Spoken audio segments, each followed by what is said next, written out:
always wanted walkout music, and now I think I can die happy that was able to walk out to music. It's great to see you all here, or not see you all here. But it's dangerous to ask a law professor their opinion on more or less anything, but I will do my best to keep it within the allotted time frame. So I think privacy has a problem. And by that, I don't mean all that we consider to be privacy, but rather the term itself has a problem. And that's that it doesn't really mean anything, if it ever did. Privacy has ceased to be an effective term to guide policy in the United States and around the world. I think because it could mean so many different things that what usually happens is we end up talking past each other in a number of different instances where we might actually agree if we just defined what this term meant. And so, let me give an example. Earlier this year, Facebook rolled out their new graph search feature.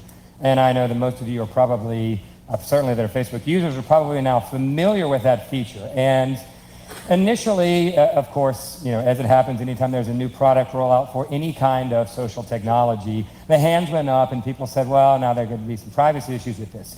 And Facebook and a lot of other journalists and other advocates wrote back and to try to assuage our fears, and they said, well, there aren't really going to be any privacy issues with this because nobody new is seeing your information. The same people that could see your information before will now have the same visibility that they could afterwards. And so there's no privacy problems associated with that. I think this is problematic. I actually think that this is wrong. I think that this argument is based on a common misunderstanding of the privacy implications of sharing information, particularly socially, with one another. And one of the points that I hope to make today is that the law is terrible about this. The law is very inconsistent about trying to determine when self-disclosed information is private. And what I think we usually end up doing in many various different contexts in the law is saying, well, did you disclose it to a lot of other people? You did? Not private. Or it's public. And you hear this argument all the time. As a matter of fact, earlier today, one of our panelists made the assertion that if you post something on Facebook, then it's out there and it's public. And I'd like to push back on that because I don't think that's reality. It may be that we feel that way, but that's not, I think, how most people consider their communications, nor do I think it's the desirable state that we should steer our privacy policy.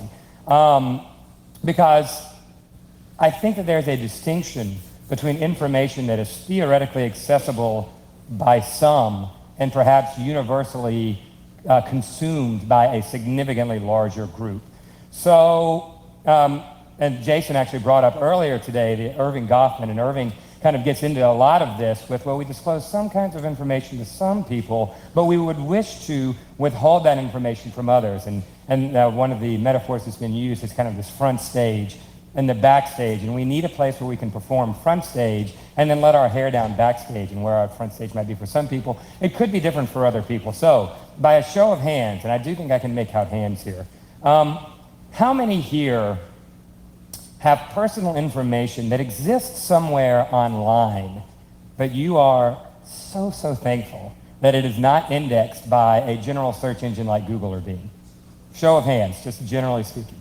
Okay, so that's at least half. I think the other half of you are probably lying, or at least you're not thinking about it, because unless you are maybe in the 1% of the, and maybe this is the wrong audience to ask. I get a different result when I ask my students who start to think about the things that they posted about 5 years ago and say, yeah, I'm really glad that doesn't show up in Google. How many people here have taken advantage of some kind of access control or privacy setting on a social technology? So you utilize, see, all the hands shoot up. Who here has tried to use either a pseudonym or some kind of name variant? So for me, I would be Woody or WH or the Woodman or the Woodster. Anyone here? All right, so most of you. And finally, how many of you, and I want you to think about this for a second, how many of you have posted something online in a social way, so in some kind of social communication, and you knew that it was going to a relatively large audience, but you crafted your communication in such a way that would only be understood by a small group of people. So for example, could log on to Facebook and I would say, I totally nailed it. And my friends that didn't know I was taking a test would have no idea what that means. My friends that knew that I'd been studying for the bar exam for the past 3 months would say, all right, way to go. So who's done something like that intentionally? So a pretty good show of hands. So everyone that raised their hand has utilized or relied upon something that I think we all rely upon to protect our privacy, perhaps more than anything else, and that's the concept of obscurity. And the concept of obscurity is a context in which information has a very low probability of being found or understood by people that you don't want to find or understand it. I think it's relied upon not only in our online interaction, but as a part of our everyday life. And I bring this up because I think that this is an extremely underdeveloped legal concept, and I think it's an extremely, although perhaps less so, underdeveloped design concept. I mean, I think that we could embrace this concept better moving forward as a way to ease numerous tensions in the law and be a little bit more specific about what we're talking about when we say that term privacy, which I think is a very problematic term, or at least it's so value-laden and stretched that it's really not helpful anymore. So I hope to make 3 points during this talk. First, I hope to define online obscurity, and maybe obscurity more generally, in a clear and useful way. I hope to point out areas in which the law has been terrible about recognizing obscurity where it should, and areas where the law has implicitly valued obscurity, but that's not the term that we use to describe it. And I think that this framework can help us justify a lot of laws that we might question as ineffective. And finally, I want to propose a few different ways that we could embrace obscurity even better, both in the law and in the design of technologies that deal with personal information. So first, what does it mean to be obscure?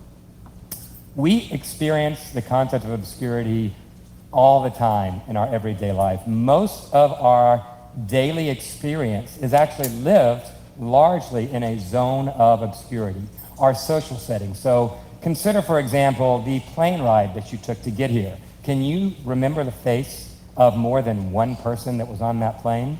I'm guessing probably not, unless you have an incredible memory, in which case, bravo. But you probably only remember 1 or 2 people. When you sit at a restaurant, people sit all around you, but you don't listen to most of their conversations, nor do you even register that they're there. You're living life in this zone of obscurity. I think that obscurity is the reason that the statement, "you have no privacy in public," is dead wrong. I think that we recognize, at least we desire and count on having privacy in public all the time. For example, I lead off my privacy seminar every semester by asking the question, do we have any privacy in public? And I kind of phrase it in a way where I'm kind of telegraphing the idea, and my students say, oh, no, there's no privacy in public. And I, when public is secret, I can see that. And I say, okay, so if a drone were to fly overhead and take a picture of me walking outside of the law school, would I have any reasonable expectation of privacy in that? And my students inevitably say no, absolutely not. And then I say, okay, what if that same drone was assigned to me and it followed me everywhere I went in public, to every single space? It never violated, it never looked inside my home, it never followed me inside a building, it only monitored my public comings and goings for a solid year. Then would my privacy have been violated? And my students squirm a little because they inevitably want to say yes because they know that they just committed to the statement that there's no privacy in public, but there's something inherently wrong about that activity versus, say, the snapshot that came out of nowhere. And so I think that obscurity is a concept that can help us ease this tension. We simply have a very low probability of any kind of harm in most of our daily occurrences. We rely upon structural protections, we rely upon contextual protections to protect us all the time. And this is increasingly happening online.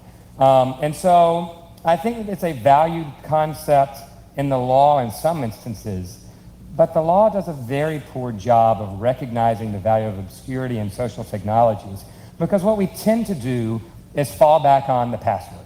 It's an easy line to draw, right? And you've read cases, I'm sure, and you've had conversations with people that went something along the lines of, well, they posted it online, and then the response was, did you put it behind a password? Like, yeah, but okay, well, it's private. And we tend to recognize the password as this kind of talisman where, oh, well, maybe things were protected. But there are lots of things that can control access and limit the probability of something being found or understood besides passwords. And so I think judges could do a much better job of realizing the value of context, which of course gets at Helen Nissenbaum's theory of contextual integrity, privacy as contextual integrity. Courts have somewhat recognized obscurity. Obscurity kind of has an older sibling. As some of you recall, the case of Department of Justice versus Reporters Committee of Freedom, Reporters Committee for Freedom of the Press, which had to do with a FOIA request for a rap sheet that aggregated lots of different violations through dusty old courthouses in the United States.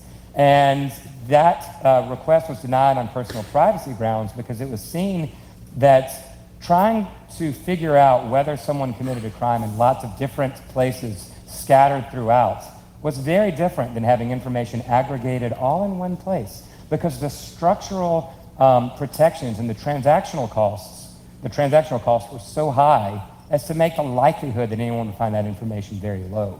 And so using that, I think that we can kind of broaden this concept and explore it a little more to resolve some of the tensions that we see in privacy law right now. So courts could do a better job of recognizing it. I think lawmakers could do a better job of recognizing it. Lawmakers might actually want to utilize obscurity to justify laws that are already on the books, but seen as largely ineffective. So the Driver's Privacy Protection Act, which many of you, I'm sure, are very familiar with, limits the collection of certain kinds of information. And there are lots of regulations and statutes that limit the collection of certain kinds of information. And a lot of this information is known by lots of different people.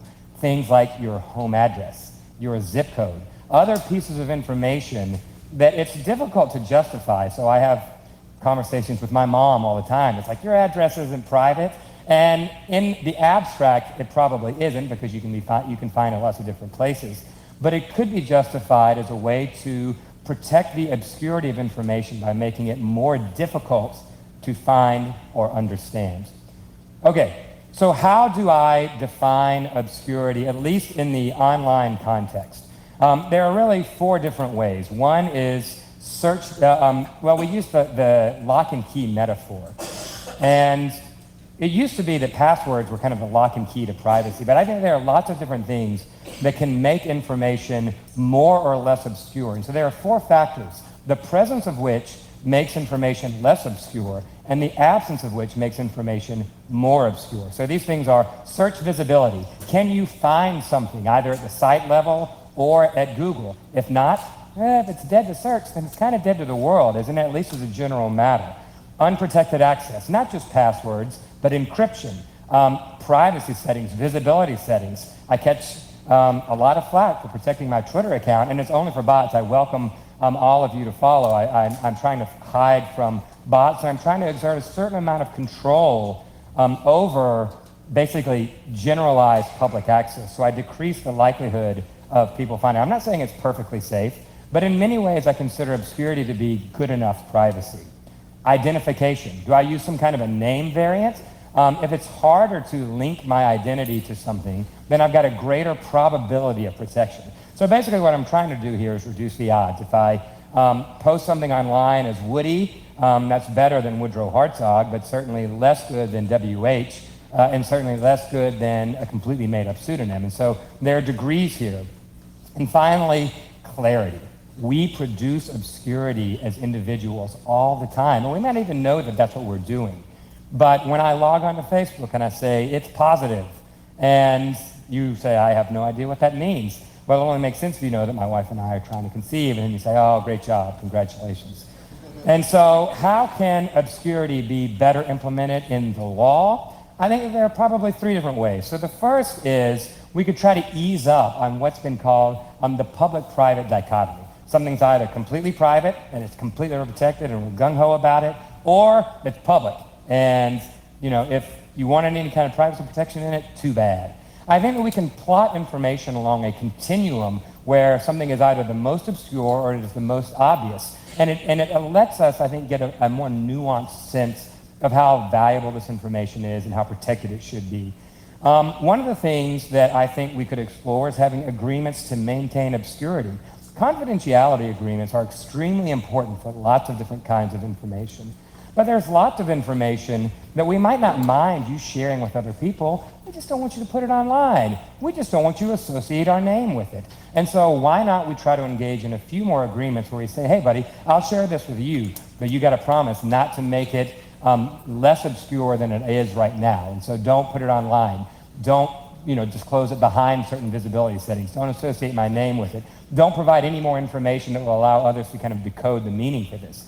And so it's a way to kind of move past our confidentiality agreement or nothing with respect to online agreements.